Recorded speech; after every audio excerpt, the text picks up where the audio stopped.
Tuote on semmonen tosiaan, mikä soveltuu eri pinnoille, eli on äärimmäisen turvallinen kaikille pinnoille, mutta ennen kaikkea sit se, mikä siinä on, niin se suojaa ja puhdistaa näitä auton pintoja. Tässä varsinkin sitten, kun auto on puhdas ja kuiva ja siisti, niin on tärkeää se, että saadaan sinne semmonen nopea, helppo suoja. Tätä ei paljon tarvii ja tää tekee heti sitten pinnasta myöskin hyvin liukkaan ja vettä hylkivän. Ja toki mikä tärkeintä siinä on, niin myös sit likaa hylkivän. Sama tuote soveltuu lasipinnoille äärimmäisen hyvin ja jopa niinku suositellaankin. Eli nyt lähdetään sitten One and Done Detailerillä puhdistamaan ja suojaamaan auton sisäpintoja.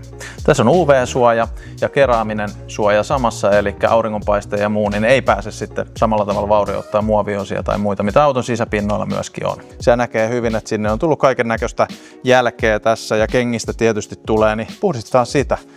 Maltillinen määrä tuotetta ja pyyhitään sitten pois.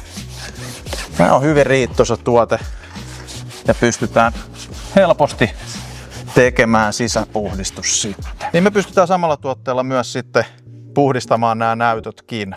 Ja tässä on ihan yksinkertaisesti sama juttu. Laitetaan maltillinen määrä tuotetta ja sen jälkeen pyyhkästään pois. Nyt laitetaan tänne näytölle, missä nähdäänkin, että täällä on aika paljon sormenjälkiä.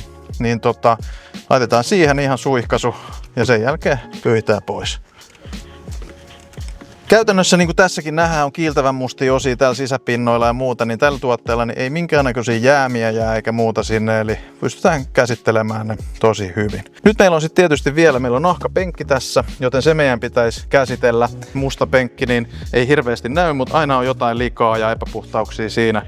Nyt se saa sitten hetken siinä olla ja sen jälkeen ollaan valmiina käyttöön. Puhdas ja siisti penkki, puhdas ja siisti sisusta.